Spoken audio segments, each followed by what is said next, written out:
Good evening and welcome to Orthogenesis Automation Unfolding Technology. Kindly let me know, is my video and audio clear?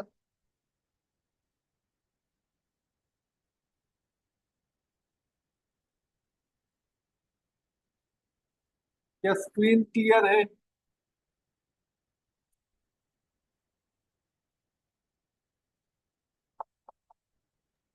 Yes, sir.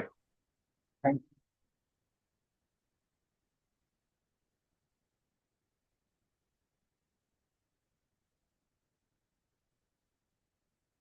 हम लोग basic electrical में concept building session कर रहे हैं। हम ये चीजें समझने की कोशिश कर रहे हैं, current, voltage, power, energy, resistance, inductance, capacitance, conductance, permittivity, ये जितने सारे टर्म्स यूज होते हैं इलेक्ट्रिकल इंजीनियरिंग में, वो क्या मीन करते हैं उनको समझने की कोशिश कर रहे हैं। हमारे एकेडमिक सिस्टम का जो सबसे बड़ा दिक्कत है वो ये है कि हम लोग कॉन्सेप्ट बोल के चीजों को रट्टा मारने को हम लोग कॉन्सेप्ट समझ लेते हैं। हमको चीजें समझ में नहीं आती है कि एक्चुअली में प्रैक्टिकली क्या हो रहा है, क्या चेंजेस आ रहे हैं। याद रखना मेरी बात को कि जितने सारे आप टर्म्स पढ़ते हो वो सारी चीजें नेचर में कुछ ना कुछ चेंजेस हो रहा है, उसी को दर्शाने के लिए दिया गया है। अगर हमको अपने आप को टेक्निकली साउंड बनाना है, अगर किसी भी कॉम्पिटिटिव एग्जाम्स में, इंटरव्यू में अच्छे नंबर से पास होना है, तो सबसे पहले जो जहाँ पे काम करना है वो है बेसिक फंडामेंटल अंडरस्टैंडिंग। जब हम चीजों को समझ जाएंगे तो अपने आप में एक कॉन्फिडेंस बिल्डअप होता है कि हाँ मैं चीजें जानता हूँ। नॉर्मली क्या होता है, जब हम लोग एग्जाम की तैयारी करते हैं तो एग्जाम ओरिएंटेड स्टडीज किया जाता है, क्योंकि सिलेबस काफी भास्ट होता है और इतने कम समय में कवर करना काफी मुश्किल दिखता है हमको। नॉर्मली जो टीचर्स होते हैं वो भी यही सजेस्ट करते हैं कि आपको स्पेसिफिक पैटर्न फॉलो करके तैयारी करनी चाहिए, क्योंकि एग्जाम्स में आपको अच्छे नंबर्स लाने हैं। बस मैं उस बात से थोड़ा सा हट के काम करता हूँ और मेरा रिजल्ट बहुत अच्छा है। हट के क्यों काम करता हूँ? क्योंकि जब तक मुझको लगता है कि जब तक हम चीजों को नहीं समझेंगे तो वैसे एग्जाम पास करने से भी कोई फायदा नहीं। अगर हम चीजों को समझ जाते हैं उसके बाद पैटर्न फॉलो करते हैं तो उसमें कोई दिक्कत नहीं। पैटर्न फॉलो करना पड़ेगा, एग्जाम ओरिएंटेड पढ़ाई करनी पड़ेगी, लेकिन सबसे पहला जो चीज है वो है कॉन्सेप्ट, फंडामेंटल चीजों का अंडरस्टैंडिंग। हमको ये फील तो हो कि हमको टेक्निकल चीजें पता है। जब हम बोले किसी को कि भाई मैं इंजीनियरिंग पास किया हूँ, तो ये प्राउड के साथ, सिर्फ हवा में नहीं, प्राउड के साथ ऐसे बोले कि नहीं मेरे को टेक्निकल चीजें समझ में आती है, मैं कुछ कर सकता हूँ, उसमें कैलकुलेशन कर सकता हूँ, मैं कुछ चीजें बना सकता हूँ, मैं कुछ चीजें ठीक कर सकता हूँ, वो सारी बात।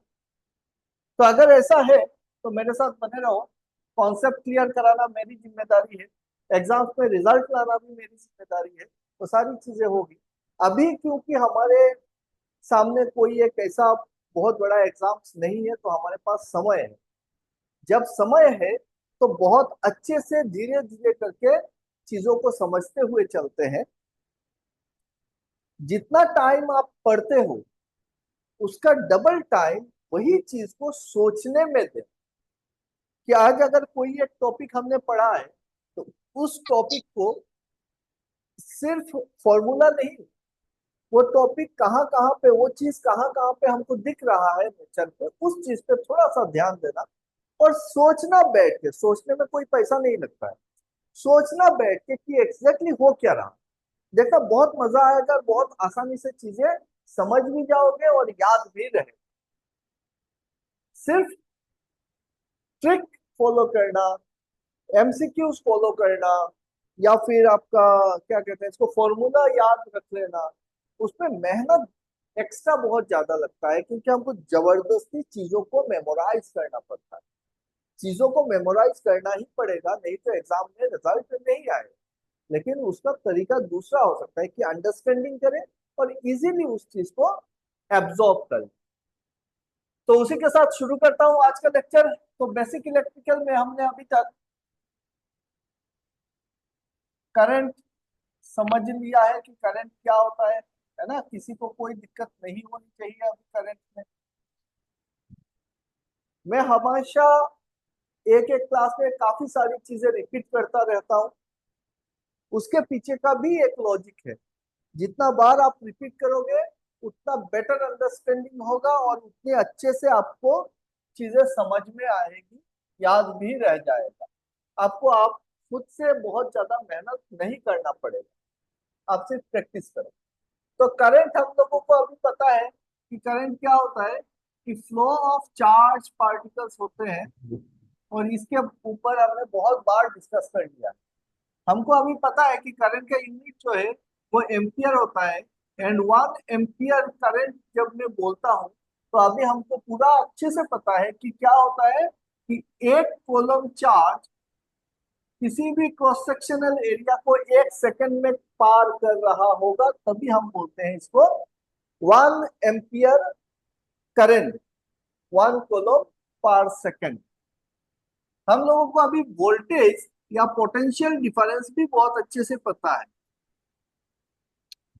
वोल्टेज क्या होता है, जो नए जुड़े हैं, जो आज या कल नए आके हमसे जुड़ रहे हैं, लेक्चर ले रहे हैं, उनसे रिक्वेस्ट है कि आप पुराने वाले वीडियोस देख लेना। 2-4 वीडियोस है, बहुत ज्यादा नहीं है अभी का। वो देख लेना तो ये समझ में आ जाएगा, नहीं आता है तो बताना। वोल्टेज जब मैं बोलता हूं तो हमको पता है वोल्टेज क्या होता है, work done on unit positive charge होता है पोटेंशियल, या फिर वोल्टेज हम बोलते हैं। और work done unit positive charge, इसी को 1 वोल्ट बोलते हैं। 1 वोल्ट का मतलब क्या हो जाएगा, वर्क डन का यूनिट होता है जूल एंड चार्ज का यूनिट होता है कूलम। तो 1 जूल पर कूलम, एक कूलम चार्ज को कहीं दूर इंफिनिटी से उस पॉइंट तक लाने में जितना वर्क डन किया हम, उतना ही पोटेंशियल उस पर्टिकुलर पॉइंट पे मौजूद है, ऐसा हम बोल रहे हैं। तो करंट और वोल्टेज हमने पता कर लिया। उसके बाद हमने डिस्कस किया था पावर के ऊपर। और पावर हमको पता है, पावर क्या होता है, पावर इज नथिंग बट क्या है, work done on unit time, work done on unit time, है ना। तो वर्क डन का यूनिट क्या होता है भाई, वर्क डन का यूनिट होता है जोल। तो जोल पर सेकंड होता है पावर। एंड 1 जोल पर सेकंड को ही हम लोग इलेक्ट्रिकल में क्या बोलते हैं, वाट बोलते हैं। तो पावर होता है वाट, 1 जोल पर सेकंड। अब D Q D T, D W D T, ये तो हमारा इलेक्ट्रिकल में कैसे हम दिखाएंगे। तो हम इसको दिखाने के लिए हमने क्या किया था, कि हमने डी डब्ल्यू को डी क्यू से डिवाइड कर दिया और डी टी के ऊपर डी क्यू लिख दिया। तो यहां से हमको क्या मिल गया था, कि D W by D Q मतलब हो गया मेरा वोल्टेज, और D Q by D T ये मिल गया मेरे को करंट। तो हम लोग जो लिखते हैं power equal to V into I, यहाँ से हम लोग लिखते हैं। और फिर यहाँ से ओम्स लॉ अगर यूज करता हूँ तो मैं यहाँ से लिख सकता हूँ I square R equal to V square by R. ये सारी बातें हमने पढ़ लिया है ऑलरेडी। सो पावर का यूनिट होता है watt, and 1 watt is equal to nothing but 1 joule per second. Am I clear everyone. उसके बाद हमने एनर्जी के बारे में डिस्कस किया था। और एनर्जी जो था वो क्या होता है, एनर्जी होता है मेरा power into time, power into time, यही होता है एनर्जी। तो यहाँ से पावर आपको v इंटू आई या फिर आई स्क्वायर आर या फिर v स्क्वायर बाई आर मिल रहा है, तो मल्टीप्लाई बाई टाइम कर देते हैं। तो वी आई टी बोलो या फिर I square R into T बोलो, या फिर V square by R into T बोलो, ये सारे एनर्जी हो गए। और एनर्जी का यूनिट क्या लिखते हैं हम लोग, ऐसा यूनिट क्या लिखते हैं? किलोवाट। नहीं, किलोवाट एनर्जी आवर। नहीं, और गलत। सर ऐसा ही एनर्जी। ऐसा ही unit is watt second. Watt second. ऐसा ही यूनिट इज वाट सेकंड। हम लोग इसको लिखते हैं किलोवाट आवर पे एक्सप्रेस करते हैं, है ना। नॉर्मली हम लोग kilowatt hour, 1 kilowatt hour is equal to 1 unit of electricity, तो हम लोग किलोवाट आवर पे एक्सप्रेस करते हैं। यहां तक सबको क्लियर हो गया? फिर हमने ये भी डिस्कस किया कि रेजिस्टेंस के ऊपर हमने बात किया।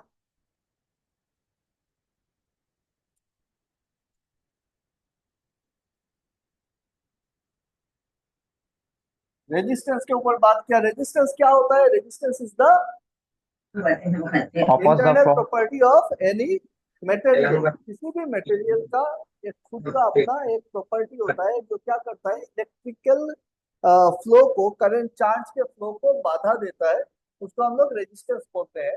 और किसी भी एलिमेंट का रेजिस्टेंस मैं निकाल सकता हूँ अगर मुझको उस पर्टिकुलर एलिमेंट का डायमेंशन पता है। सो हम लोग क्या कैसे निकालते हैं, R equal to rho rho L L by upon के। ए। रेजिस्टेंस का यूनिट हमको पता है, रेजिस्टेंस का यूनिट क्या होता है, ओम होता है। ओम। ओम को इस तरीके से हम लोग लिखते हैं, सब लोगों को पता है। रेजिस्टेंस निकालने का सर्किट एलिमेंट से हम लोग जब निकालना चाहते हैं रेजिस्टेंस को, तो हम लोग यूज करते हैं नॉर्मली ओम्स लॉ यूज करते हैं। और ओम्स लॉ जो है वो क्या कहता है, V is equal to I I R. Into R. मतलब ओम्स लॉ यह कहता है कि जो पोटेंशियल डिफरेंस होए, या फिर जो voltage applied between two terminals of any material, that will be current flowing will be directly proportional to the potential difference applied to that element, and ये तभी होगा, उसका एक कंडीशन है। कंडीशन क्या है? At constant temperature. Temperature. At constant temperature, क्योंकि जब टेम्परेचर चेंज होता है तो मटेरियल का रेजिस्टेंस चेंज हो जाता है। तो रेजिस्टेंस अगर चेंज होगा तो V is will not be proportional to current. तो इसी को यूज करके हम लोग रेजिस्टेंस निकाल सकते हैं किसी भी अननोन सर्किट में। कहीं पे भी जब एक एलिमेंट दिया हुआ है, या इस रेजिस्टेंस को दिखाते हैं हम लोग। और रेजिस्टेंस को जब जब कभी भी उसको निकालना होगा,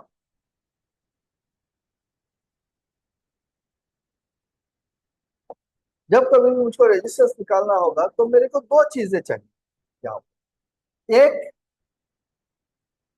ये दो टर्मिनल के बीच में जो पोटेंशियल डिफरेंस है, वोल्टेज, वो वोल्टेज मुझको चाहिए। एंड जितना करंट इस पर्टिकुलर रेजिस्टेंस से फ्लो कर रहा है, वो करंट मुझको चाहिए। अगर करंट एंड वोल्टेज मिल जाता है तो रेजिस्टेंस मिल जाता है। या फिर अगर मुझको किसी तरीके से ये पता चल जाता है कि यहाँ पे पावर डिसिपेशन कितना हो रहा है, तो पावर का फॉर्मूला से, और करंट अगर पता है या फिर वोल्टेज पता है, कोई भी दो एलिमेंट पैरामीटर पता है, पावर वोल्टेज, पावर करंट, या करंट वोल्टेज, तो मैं रेजिस्टेंस निकाल सकता हूँ किसी भी एलिमेंट का। गड़बड़ कहाँ पे होती है बहुत बार, जब हम लोग दो तीन एलिमेंट सीरीज या पैरेलल में कनेक्ट कर देते हैं, और फिर जब हम लोग इस फॉर्मूला को यूज करना चाहते हैं, तो बहुत बार बहुत सारे बच्चे कंफ्यूज होते हैं कि कौन सा फॉर्मूला यूज करें, कि आई स्क्वायर आर यूज करे, कि V square by R use करे, कौन सा फॉर्मूला कहाँ पे लगेगा पावर का, इस टाइप का। ऐसा कुछ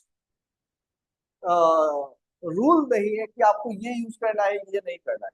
आप चाहे आई स्क्वायर आर यूज करो, V square by R use करो, तो रिजल्ट वही निकलेगा, डिफरेंट नहीं निकल सकता है। सिर्फ क्या आप ध्यान में रखना है कि जो करंट आप ले रहे हो, that current should be passing through this particular resistance, जिसका पावर आप कैलकुलेट कर रहे हो, वोल्टेज जो ले रहे हैं वो इस रेजिस्टेंस का वोल्टेज होना चाहिए, ना कि सर्किट का वोल्टेज होना चाहिए।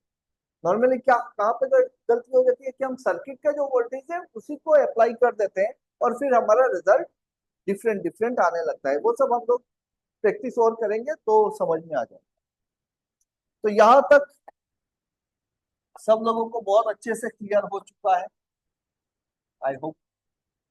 तो रेजिस्टेंस क्या होता है? रेजिस्टेंस एक इंटरनल प्रॉपर्टी होता है और रेजिस्टेंस का फॉर्मूला आपको मिल गया, R equal to rho L by A. Rho क्या है? What is row?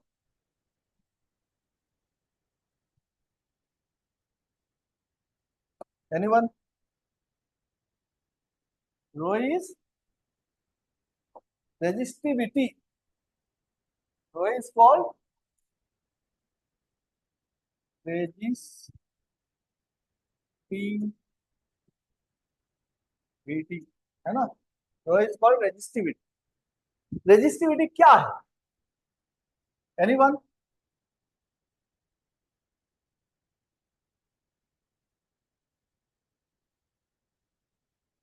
R is equal to rho L by A.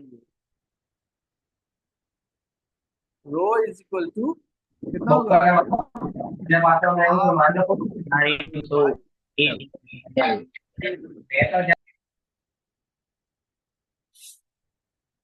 So resistivity क्या है? अगर मैं एरिया को 1 सेंटीमीटर स्क्वायर या फिर 1 मीटर स्क्वायर यूनिट एरिया ले लूं और यूनिट लेंथ ले लूं तो क्या हो जाएगा? Rho will be equal to R. मतलब resistivity of any material is what? Anyone? बताना मेरे को।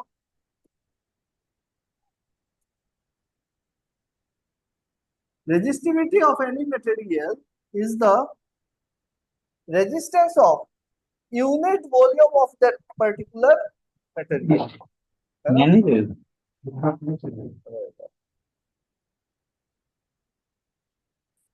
रोहित शर्मा दिल्ली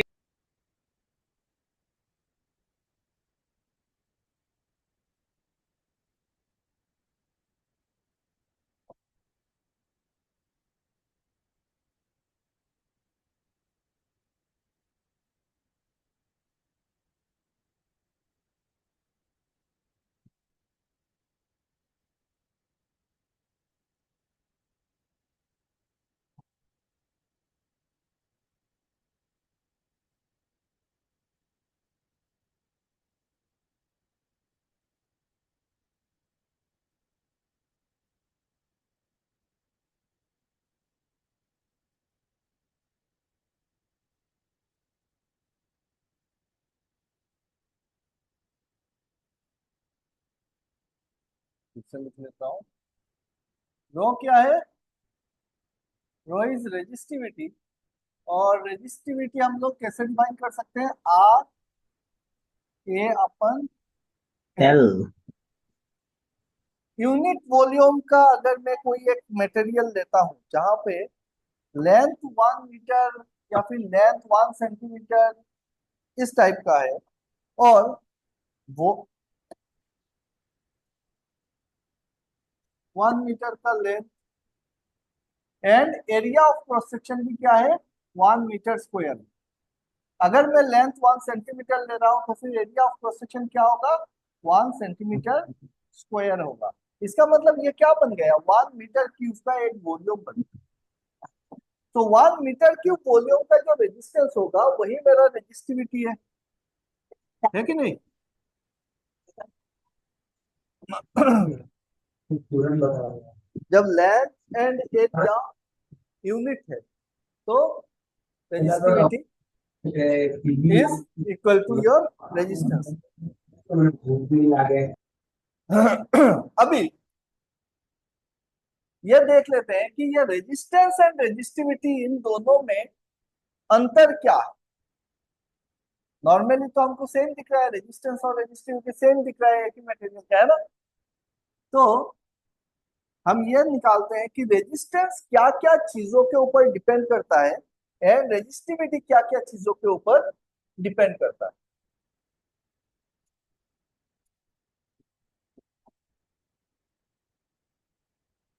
पता ना मेरे को, रेजिस्टेंस क्या क्या चीजों के ऊपर डिपेंड कर रहा है? Resistance is directly proportional to length, inversely proportional to area, और क्या चीज के ऊपर डिपेंड करेगा?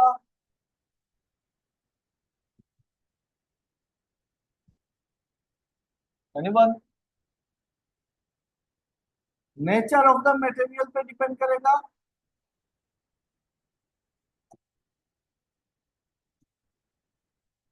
अगर हम मटेरियल चेंज करेंगे तो उसका रेजिस्टेंस चेंज होगा। और क्या चीज पे डिपेंड करेगा?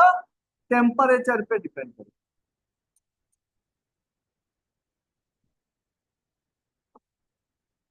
टेम्परेचर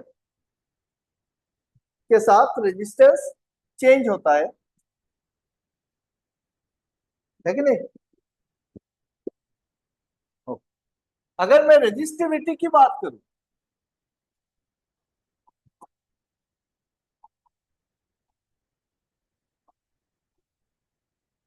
तो रेजिस्टिविटी क्या क्या चीजों पे डिपेंड करती है?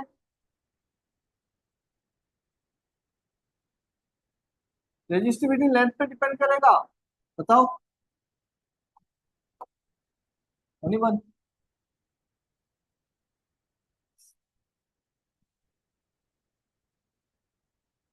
तो रेजिस्टिविटी लेंथ पे डिपेंड नहीं करती है, रेजिस्टिविटी एरिया पे डिपेंड नहीं करते। कैसे कर सकती है भाई? क्योंकि रेजिस्टिविटी किसको बोल रहे हैं आप? रेजिस्टिविटी के लिए यूनिट वॉल्यूम हमने लिया है, यूनिट लेंथ लिया है, यूनिट एरिया लिया है। तो वो कितना भी लंबा तार हो उसको हम लोग काट रहे हैं और काट के यूनिट वॉल्यूम दे रहे हैं, उसका रेजिस्टेंस को हम लोग रेजिस्टिविटी बोल रहे हैं। तो it will not depend on dimension of the material, है ना? तो resistance does not depend on dimension, length और एरिया पे डिपेंड नहीं करता है। रेजिस्टिविटी डिपेंड करता है सिर्फ नेचर ऑफ द मटेरियल पे। अलग अलग नेचर के मटेरियल का अलग अलग रेजिस्टिविटी होता है, नेचर ऑफ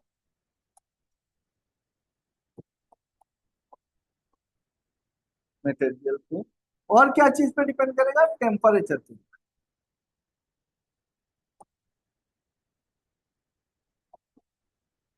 टेम्परेचर पे एंड नेचर पे डिपेंड करेगा रेजिस्टिविटी, है ना? रेजिस्टेंस अगर हमने बात कर लिया है तो हमने बोला कि रेजिस्टेंस टेम्परेचर के साथ वेरी करता है। तो कैसे वेरी करता है? अगर टेम्परेचर बढ़ेगा तो क्या रेजिस्टेंस बढ़ेगा या घटेगा? बताओ। If temperature increases then resistance of any material increases or decreases? Decreases.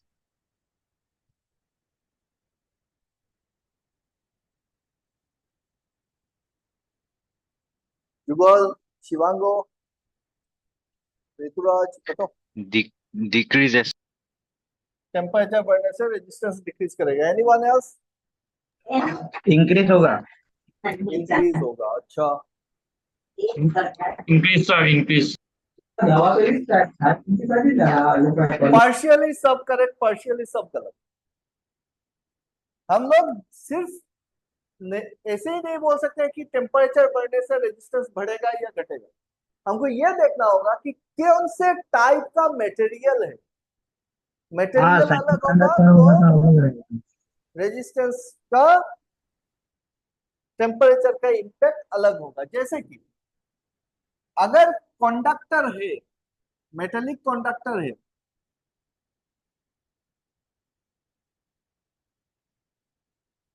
तो कंडक्टर के केस में क्या होता है? टेम्परेचर बढ़ने से रेजिस्टेंस इंक्रीज होगा। Resistance of pure metal is directly proportional to temperature, है ना? सेमी कंडक्टर में अलग होगा। सेमी कंडक्टर होने से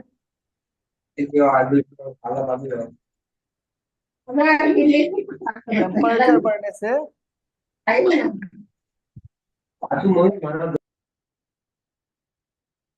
सेमीकंडक्टर होने से टेम्परेचर बढ़ने से रेजिस्टेंस डिक्रीज करेगा, इंसुलेटर होने से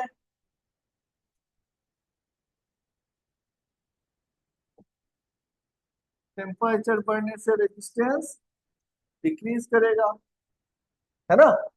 इलेक्ट्रोलाइट होने से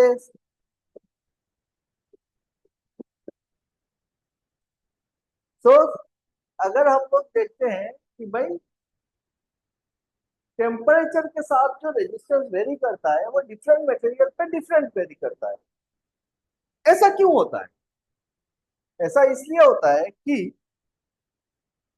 आप जब मेटेलिक कंडक्टर बोल रहे हो, जब आप मेटेलिक कंडक्टर बोल रहे हो तो कंडक्टर के अंदर क्या चीज है? बहुत सारे फ्री इलेक्ट्रॉन्स है ना, बहुत सारे फ्री इलेक्ट्रॉन्स है, and these free electrons are responsible for conducting electrical current।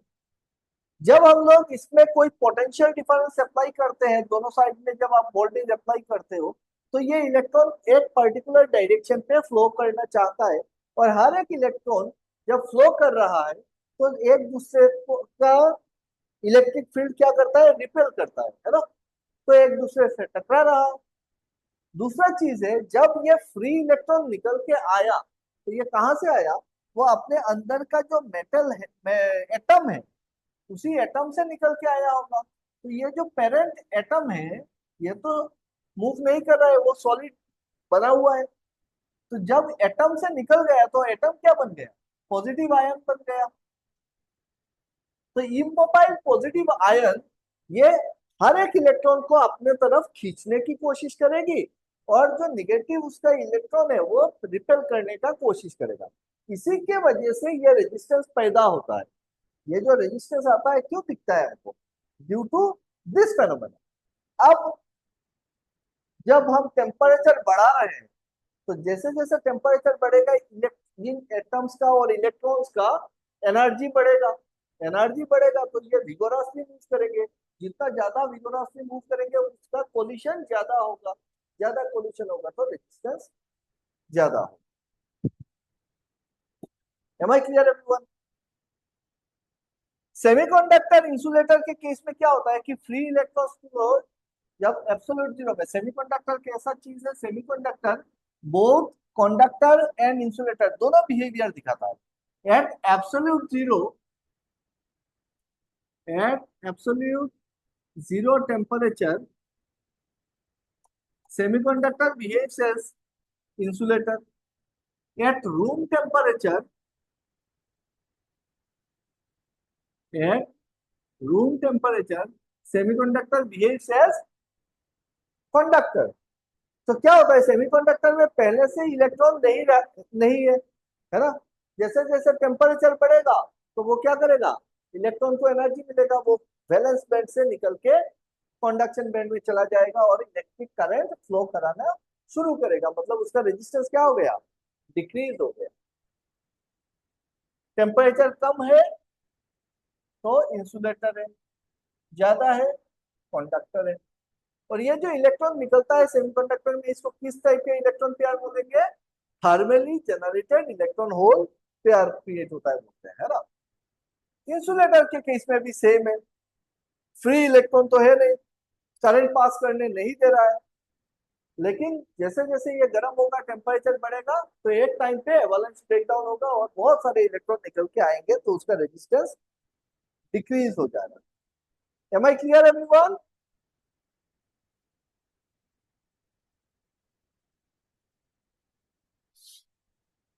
तो रेजिस्टेंस रेजिस्टिविटी सबको समझ में आ गया। अब बात कर लेते हैं कंडक्टेंस की।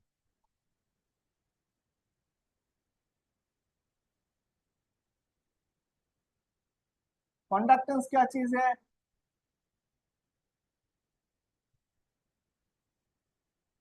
Conductance conductance is reciprocal of resistance. कैसे दिखाते हैं हम लोग? सिंबल यूज करते हैं capital G, and capital G is nothing but equal to your 1/r। Conductance का यूनिट क्या होता है? यूनिट कैसा यूनिट होता है? सीमेंस और हम लोग क्या लिखते हैं, मॉ लिखते हैं। ओम का ऑपोजिट तो मॉ।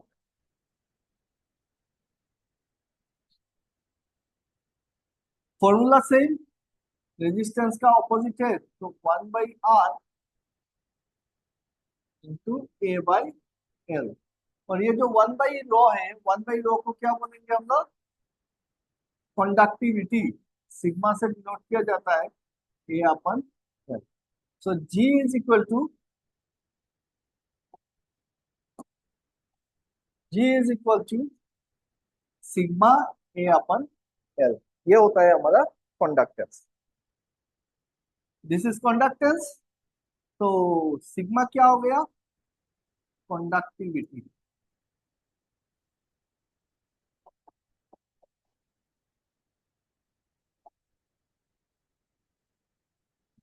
Sigma is by conductivity. जैसे हमने रेजिस्टेंस के लिए रेजिस्टिविटी देखा, कंडक्टेंस के लिए कंडक्टिविटी देखा, है ना।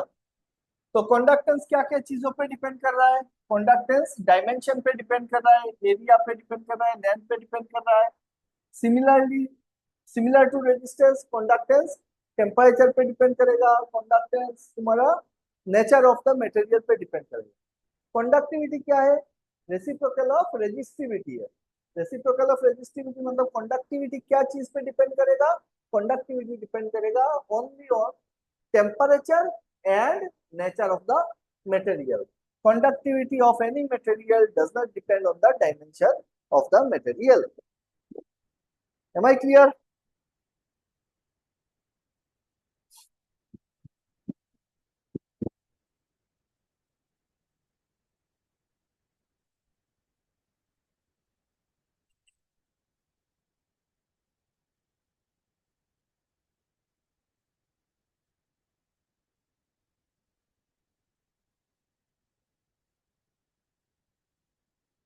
पता ना भाई,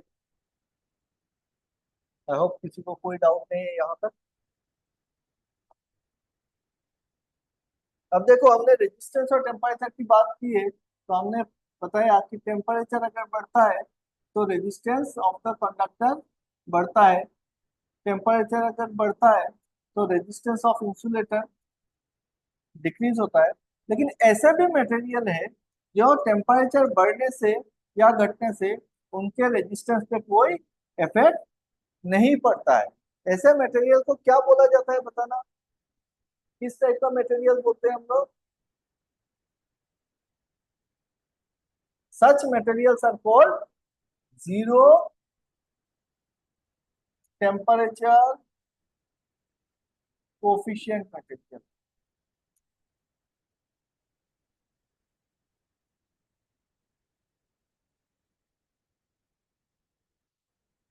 टेम्परेचर बढ़ने से रेजिस्टेंस अगर बढ़ता है तो इस टाइप के मटेरियल को हम बोलते हैं positive temperature coefficient material, PTC material. Temperature बढ़ने से रेजिस्टेंस डिक्रीज होता है, इस टाइप का मटेरियल को हम बोलते हैं NTC material, negative temperature coefficient material. And temperature बढ़ने से अगर रेजिस्टेंस में कोई चेंजेस नहीं आ रहा है, इस टाइप के मटेरियल को हम बोलते हैं ZTC material, zero temperature coefficient material. Am I clear?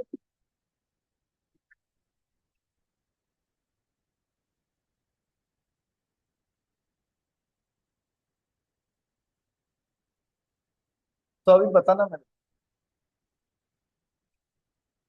कि पीटीसी मटेरियल का एक बहुत ही इंपॉर्टेंट यूज होता है टेम्परेचर मेजरमेंट पे।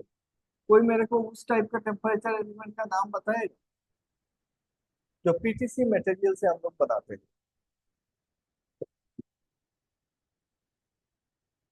ऐसा कौन सा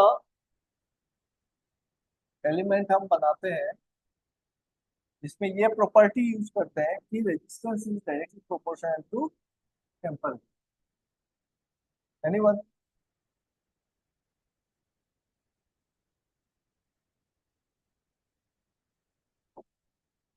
हाँ भाई, बताओ।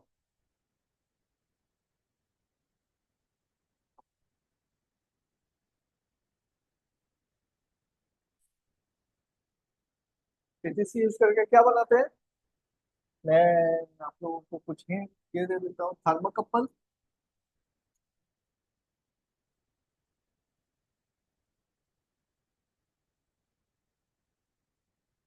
थर्मोमीटर,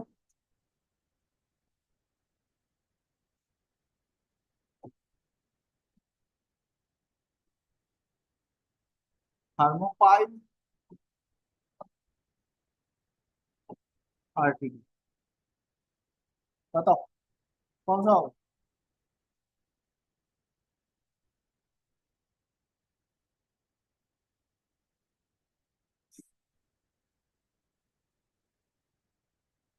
इनमें से किसमें पीटीसी मटेरियल यूज किया जाता है?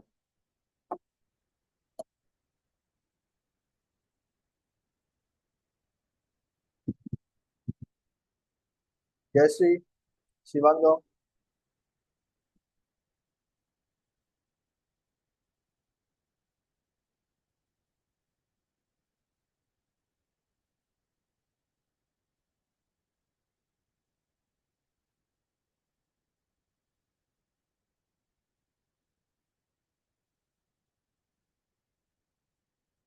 क्या होगा आंसर?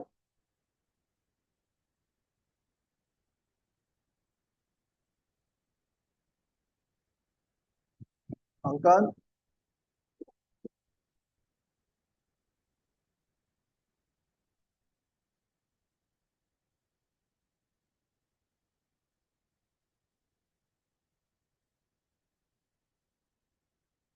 बोलो बोलो, जल्दी बोलो।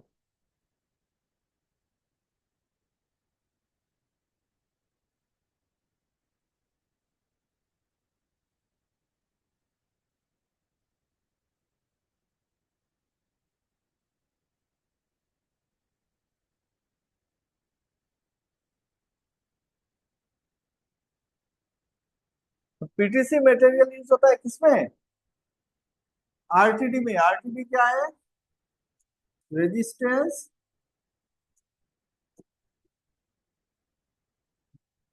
Temperature detector. आरटीडी है रेजिस्टेंस टेम्परेचर डिटेक्टर, जिसमें क्या मटेरियल यूज करते हैं नॉर्मली? प्लेटिनम मटेरियल यूज करते हैं, PT100। तो PT100 टाइप हम लोग यूज करते हैं इंडस्ट्री में, टेम्परेचर को मेजर करने के लिए। बेसिक प्रिंसिपल क्या हुआ कि resistance of pure metal is directly proportional to temperature.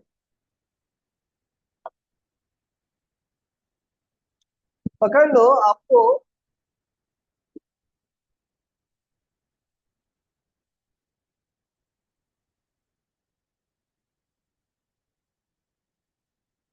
Heater बनाना, इलेक्ट्रिक हीटर बनाना। सो हीटिंग कोयल के लिए कौन सा मटेरियल सही रहेगा?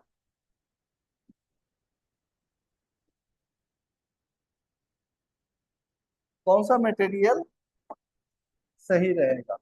आपका ऑप्शन है कॉपर,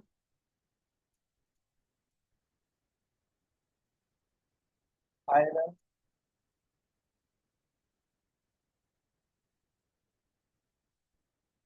नाइक्रोम, टंगस्टन।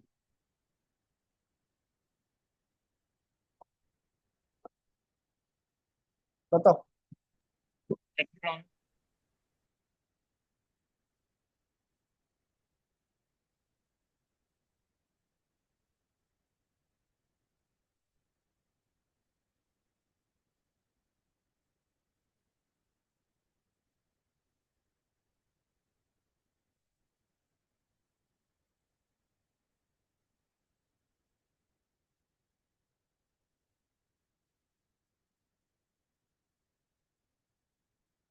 कौन सा होगा?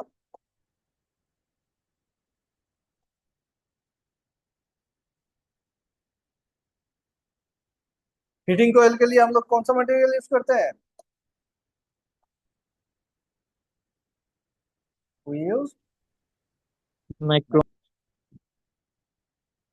वेरी हाई रेजिस्टेंस और इसका मेल्टिंग पॉइंट भी बहुत हाई है, ठीक है। अगर मुझको बल्ब का फिलामेंट बनाना है तो कौन सा मटेरियल यूज करेंगे इनमें से? टंगस्टन। फिलामेंट के लिए, बल्ब फिलामेंट के लिए टंगस्टन यूज करेंगे, है ना।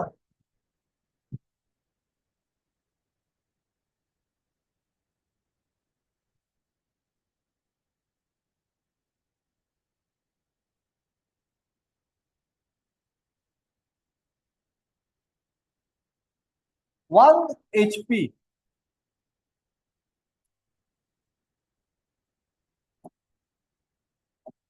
अगर मैं बोलता हूँ वन एचपी तो आपको क्या समझता?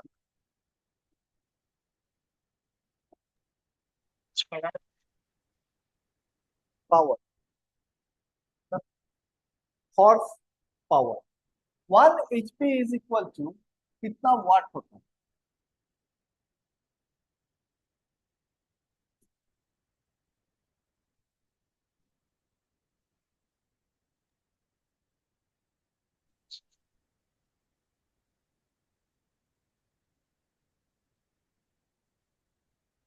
864 में भी।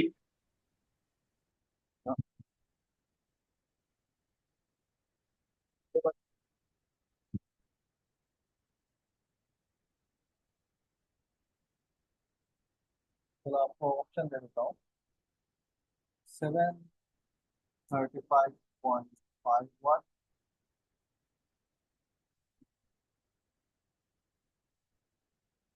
745.5 वाट, 860,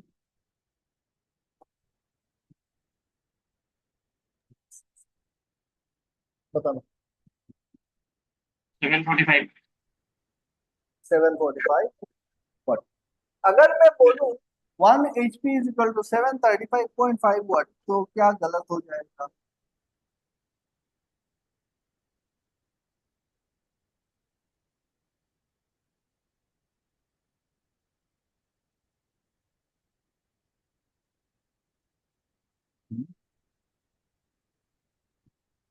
देखो, one H P is equal to 745.5 watt, 745.5 watt. कहीं कहीं पे आपको 735.5 वाट लिखा भी मिल जाएगा। ऐसा क्यों?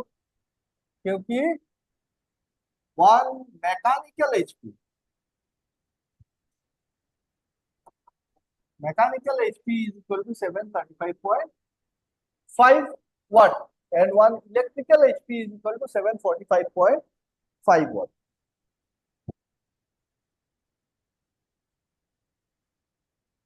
याद रहेगा। What is mechanical equivalent of heat? Mechanical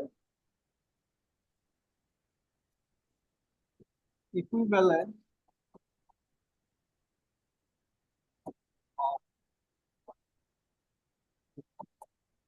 क्या है?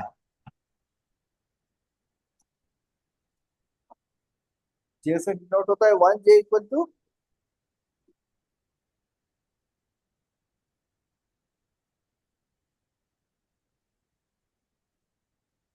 पता नहीं कितना होता है।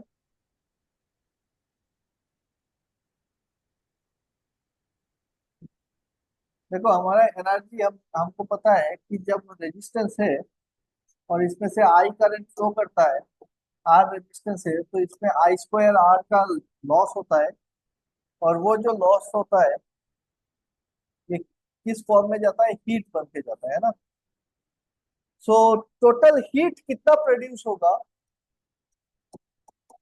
वो हमको कौन से लॉ से मिलता है? जोल्स लॉ से मिलता है कि हीट कितना प्रोड्यूस होगा। और जोल्स लॉ ये बोलता है कि जितना आपका एनर्जी डिसिपेट हुआ डिवाइडेड बाय जे। कुछ लॉसेस होते हैं और वो that J is called your mechanical equivalent of heat and one J is equal to 4.2 kilo calorie per, बता ना क्या होता है, one one J is equal to kilo joule per kilo calorie, kilo joule per kilo, 4.2 kilo joule per kilo calorie, ये conversion होता है। One joule equal to, sorry, one J equal to 4.2 kilo joule per kilo calorie, या फिर आप बोल सकते हो 4200 जोल पर किलो कैलोरी। ठीक है,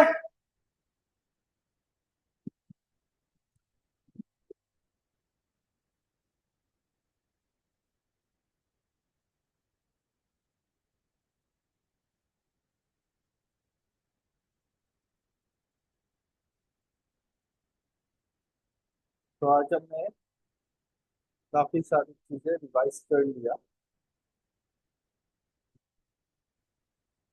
करंट, वोल्टेज, पावर, एनर्जी,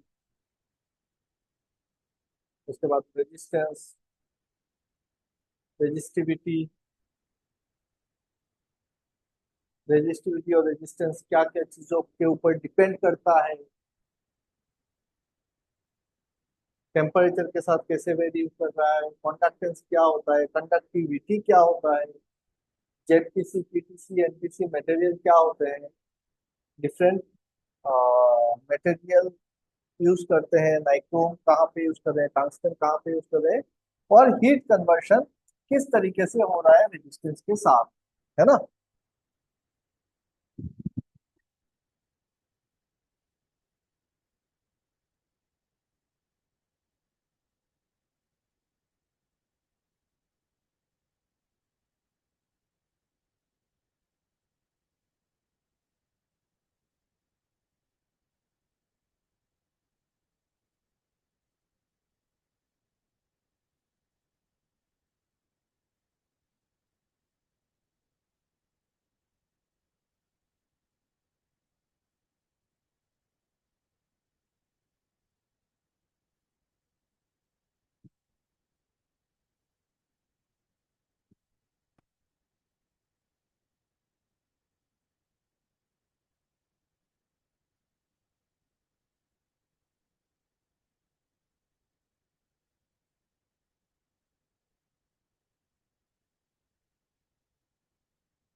सी, हमारा टारगेट क्या है, टारगेट 2024-25 गवर्नमेंट पीएसयू जॉब, है ना।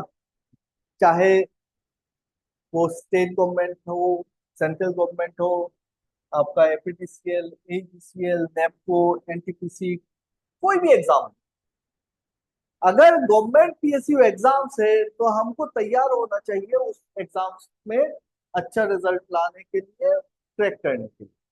तो हमारा टारगेट है 2024-25 गवर्नमेंट पीएसयू जॉब। इस तरीके से पढ़ाई करेंगे कि सारी जो एग्जाम्स होते हैं सारे एग्जाम्स कवर हो जाए।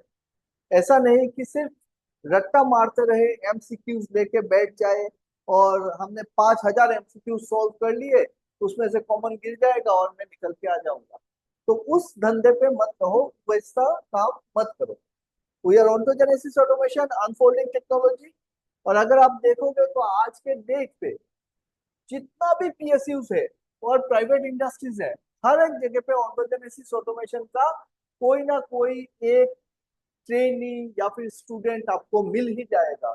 आप एनटीपीसी में जाओ, एपीडीसीएल में जाओ, AGCL, APGCL, NEEPCO, Jindal Power, Siemens, ABB, PepsiCo, ONGC, क्यूपॉन, गोदरेज, टेक्नो कनाडा, Emami, Indian Oil, railway, Star Cement, Dalmia Cement, Century Plywood, टॉप सेम, Amrit Cement, BCPL, DS Group, genius.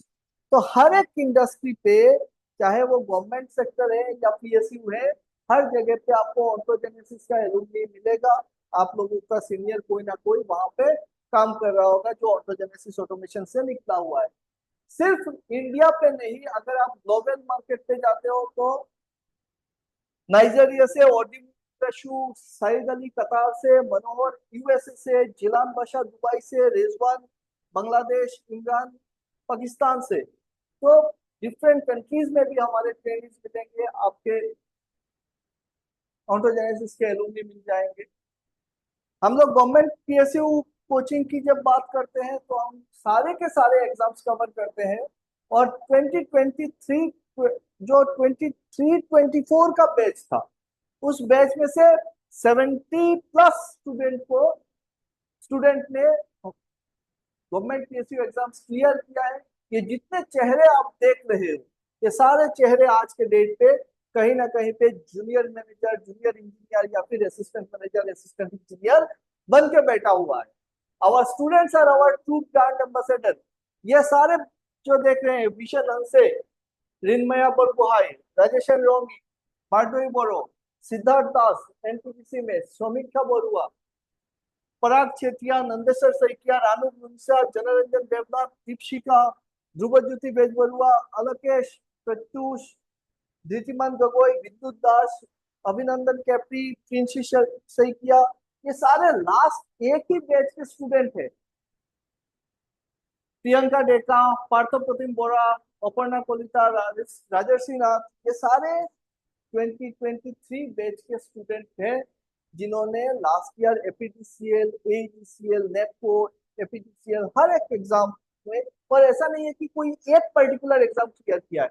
अगर देखते हो तो हर किसी ने 2 या 3 एग्जाम क्लियर किया है। जिस एग्जाम में बैठे हैं वो एग्जाम क्लियर किया है, जिस एग्जाम में बैठा है वो एग्जाम क्लियर किया है। तो प्रिपरेशन, तैयारी ऐसी हो कि बाई चांस मुझको मिल गया है ऐसा नहीं है। मैं डिजर्व करता हूँ, मैंने मेहनत की है, मुझको चीजें समझ में आ रही है, और तब जाके मैं बैठा हूँ एग्जाम्स देने। तो फेलियर का चांस नहीं है। और ये सिर्फ आज की बात नहीं है, अगर आप 2016 से देखेंगे तो बीएसएनएल में हमारे विक्रमजीत शुक्लधर है, और भी बहुत सारे हैं। एपीडीसीएल में हर साल जितना बार एग्जाम हुआ है, हमारे ऑटोजेनेसिस ऑटोमेशन से सिलेक्शन मिला है। तो आपको सिर्फ यह ध्यान में रखना है कि preparation does not guarantee success. Preparation does not guarantee success, but without it failure is certain. तो हमको कहाँ पे फोकस करना है? हमको प्रिपरेशन पे फोकस करना है। चाहे कुछ भी हो जाए, दिन का एक टाइम हमको अपनी तैयारी में देना चाहिए। हम लोग अभी कोचिंग प्रोवाइड कर रहे हैं electrical, mechanical and general studies का। इलेक्ट्रिकल में assistant manager, junior manager, mechanical का सिर्फ जेएम का कोचिंग चलेगा, और जनरल स्टडीज में जो direct recruitment grade 3, grade 4 level के हैं, अगर ये पार्ट कर लेते हो तो ग्रेड 3, ग्रेड 4 इजीली कवर हो जाता है। एक ही चीज है, ऐसा नहीं है कि अलग अलग एग्जाम्स के लिए बहुत कुछ अलग अलग चीजें होती। अगर आपका बेस कॉन्सेप्ट क्लियर है, मैथमेटिक्स वही आएगा, इंग्लिश वही आएगा। जनरल स्टडीज में अगर जाते हो तो जीके, क्या कहते हैं, करंट अफेयर्स, क्या चेंजेस है? बहुत सारे बच्चे घूमते रहते, नहीं मेरे को इस पर्टिकुलर एग्जाम के लिए मुझको कोचिंग चाहिए। तो we do not believe on that part. हम लोग इस तरीके से तैयारी करते हैं कि कहीं पे बैठ जाए, कोई सा भी एग्जाम हो, आप हमको बिठा दो, हम वहां से निकल के आएंगे। और ये ट्रैक रिकॉर्ड रहा है ऑटोजेनेसिस ऑटोमेशन का। आई होप ये जो बैच हमने शुरू किया है, यहाँ से भी उसी तरीके का रिजल्ट मुझको देखने को मिलेगा बाई 2025। आप जितने सारे बच्चे आज मेरे साथ जुड़े हुए हो, सबको नौकरी मिल जाना चाहिए। कोचिंग में एई जेई, एई लेवल का जो कोचिंग हम कराते हैं, जो जिस लेवल पे कराएंगे, तो इससे आपको ना गेट, पीएसयू एग्जाम्स तो सारे कवर हो ही जाएंगे। इवन अगर आप गेट एग्जाम की तैयारी कर रहे हो तो थोड़ा सा आपको एडिशनल मेहनत करना पड़ेगा न्यूमेरिकल साइड में, बाकी कवर हो जाएगा। इलेक्ट्रिकल, इंस्ट्रूमेंटेशन, इसी का जेई लेवल गवर्नमेंट पीएसयू का सारा चीज, जितने भी एग्जाम्स होंगे सब कवर हो जाएगा, उसमें आपको टेंशन लेना नहीं है। गेट एंड ईएससी के लिए थोड़ा सा अलग से आपको मेहनत करना पड़ेगा, कॉन्सेप्चुअल चीजें आपको मिल जाएगी कहीं से, थोड़ा सा एडिशनल मेहनत करने से आप गेट ईएससी में बहुत अच्छा रिजल्ट कर सकते हो। जेई लेवल मैकेनिकल का प्रोग्राम चलेगा, JE level assistant engineer level mechanical पे अभी नहीं करेंगे, नेक्स्ट देखेंगे क्या कर सकते हैं। जनरल स्टडीज, इसमें English, maths, reasoning, GK, Assam history, Indian history, जो जितने सारी चीजें हैं वो सारी चीजें हम कवर कर रहे हैं। और आप लोगों को टेक्निकल के साथ नॉन टेक्निकल पार्ट भी देखना चाहिए। अगर कोई एडीआरई ग्रेड 3 ग्रेड 4 दे रहा है तो फिर इस पार्ट पे बहुत ज्यादा ध्यान दे। 1 अगस्त से मैं कोर्स शुरू करने जा रहा हूँ, competitive mathematics zero to hero. यह 45 डेज का एक प्रोग्राम होगा जो डिजाइन किया है मेनली फोकस ऑन एडीआरई 2.0। हर एक एग्जाम के लिए काम में आएगा। सिर्फ वो प्रैक्टिस सेशन कराना कि शॉर्टकट दे दिए, ट्रिक्स याद रखो, कितना ट्रिक्स याद रखेंगे? ट्रिक्स अच्छी बात है, लेकिन कितना ट्रिक्स आप याद रख सकते हो उस चीज को देखना। अगर आपको ट्रिक्स याद रखना है तो आपको बेसिक कॉन्सेप्ट समझ में आना पड़ेगा, उसके बाद आपका शॉर्टकट ट्रिक काम में आएगा। तो ये जो मैथ्स का प्रोग्राम होगा वो एपीएससी, एसएससी, बैंक, किसी भी एग्जाम में वही सारी चीजें रहेंगी। आपके एप्लीकेशन में एक प्रोग्राम रखा हुआ है इंग्लिश मास्टरी इन असमीज, और जो राज रसूल सर ने कराया है, जिसमें मैंने भी कुछ क्लासेस ऐड किया है। तो ये वाला कोर्स आप ले सकते हो अगर आपको इंग्लिश में दिक्कत आ रही है तो। बहुत ही अच्छा कोर्स है इंग्लिश का। फीस का जो अभी हम लोग ऑफर करेंगे या फिर जो ऑफर चल रहा है, देखो 6 मंथ्स का, 6 मंथ्स का कोर्स कहाँ है? 6 मंथ्स का कोर्स एक्चुअल फीस 12,000 रुपीज है, जो अभी तक हम लोग 6,158 रुपीज ले रहे थे। अभी इंडिपेंडेंस डे के लिए 4,526 पे आपको मिल रहा है। तो 4,500 में आपको 6 महीने का पूरा सारा एक्सेस मिलेगा, टेक्निकल नॉन टेक्निकल दोनों का। पर मंथ कितना पड़ेगा? 754 रुपीज, मतलब पर डे आपका 25 रुपीज पड़ रहा है। 12 महीने का कोर्स 18,000 रुपया होता है, 11,000 रुपया अभी तक था। अब इसको आपको मिल सकता है 8,000 रुपीज पे ओनली। और पर डे पर मंथ 666, मतलब पर डे आपका ओनली 22 रुपीज पे आएगा। 18 मंथ्स के लिए आप सब्सक्रिप्शन लेते हो तो 11,499 रुपीज, जो 638 पर मंथ पे आएगा, 21 रुपया।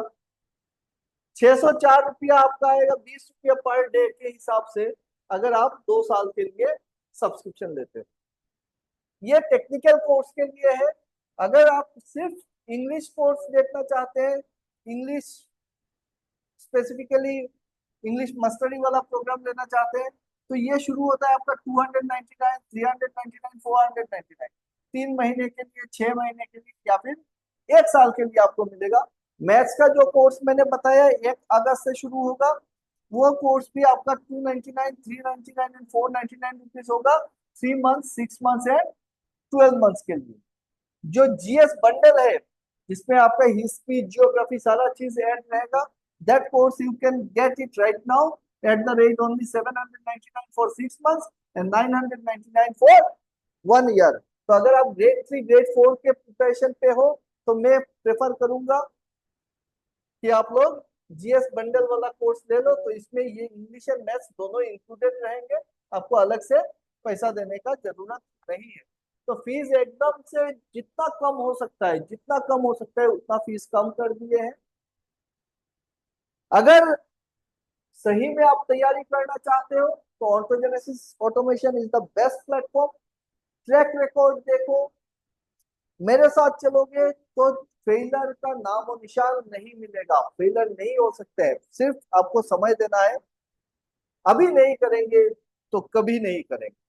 If not now then when, ये आपको अपने आप से पूछना है कि कब करना है। ऑन्टोजेनेसिस ऑटोमेशन का वेबसाइट है ontogenesis.com। यूट्यूब में आप हमसे जुड़ सकते हैं, इंस्टाग्राम पे, फेसबुक पे, या फिर टेलीग्राम चैनल पे। अगर कोई नया कोर्स आपको लेना है तो किस तरीके से आप कोर्स ले सकते हो, आप हमारे वेबसाइट पे विजिट कर सकते हो। वेबसाइट पे जाने से www.ontogenesis.com, ये वेबसाइट पे जाने से आपको सेट योर गोल का ऑप्शन मिलेगा। और आई प्रेफर कि आप लोग डायरेक्टली कोर्सेस में चले जाना। वेबसाइट पे तो कोर्सेस में जाने से वहां पे इंस्ट्रक्शन मिल जाएगा, आपको जो भी कोर्स डिजायर्ड कोर्स है आप ले सकते हो। एप्लीकेशन से भी ले सकते हो, एप्लीकेशन डाउनलोड कर सकते हैं, ऑन्टोजेनेसिस, ONTOGENESYS ऑन्टोजेनेसिस। और फिर स्टोर में जाके आप अपना डिजायर्ड कोर्स सिलेक्ट करके आप ले सकते हो। जितना ऑफर मैंने बताया है लिमिटेड टाइम के लिए है, और अभी ऐप में ऑलरेडी लाइव हो चुका है वो ऑफर, आप लोग उसका बेनिफिट ले सकते हैं। मेरा नाम है नासिर निगर मजूमदार और मैं भी इंस्ट्रूमेंटेशन से हूँ, लेकिन मैं इलेक्ट्रिकल, मैकेनिकल, इंस्ट्रूमेंटेशन सारे सब्जेक्ट्स में कराता हूँ। ट्रेनिंग देता हूँ टरबाइन में, बॉयलर में, ऑटोमेशन पे। और पिछले 2013 से मैं ऑन्टोजेनेसिस ऑटोमेशन का सीनियर फैकल्टी या फिर चीफ ट्रेनर के रूप में काम कर रहा हूँ। My area of expertise is electrical instrumentation, automation, thermal power plant, turbine, boiler। और ये जितने सारे स्टूडेंट्स मैंने दिखाए, जितने सारे बच्चे मैंने दिखाए कि आज के डेट पे देश विदेश में काम कर रहे हैं, सारे मेरे अंडर में ट्रेन हुए हैं, सारे मेरे गाइडलाइंस पे काम किए हैं। तो मैं आप लोगों को भी विश्वास दिलाता हूँ, अगर आप मेरे साथ चलते हो, मैं जिस तरीके से बोल रहा हूँ करते हो, तो फेलियर का नामो निशान नहीं देखोगे। मेरा टारगेट है इस बैच का 2024-25 का श्योर सक्सेस बैच चल रहा है। 24-25 के अंदर आप सबके हाथ में एक गवर्नमेंट पीएसयू, अगर गवर्नमेंट पीएसयू नहीं है तो कोई एक अच्छा टेक्निकल प्राइवेट जॉब आपके हाथ में है। ओके एवरीवन, तो इसी के साथ आज का लेक्चर मैं खत्म करता हूँ। Thank you very much.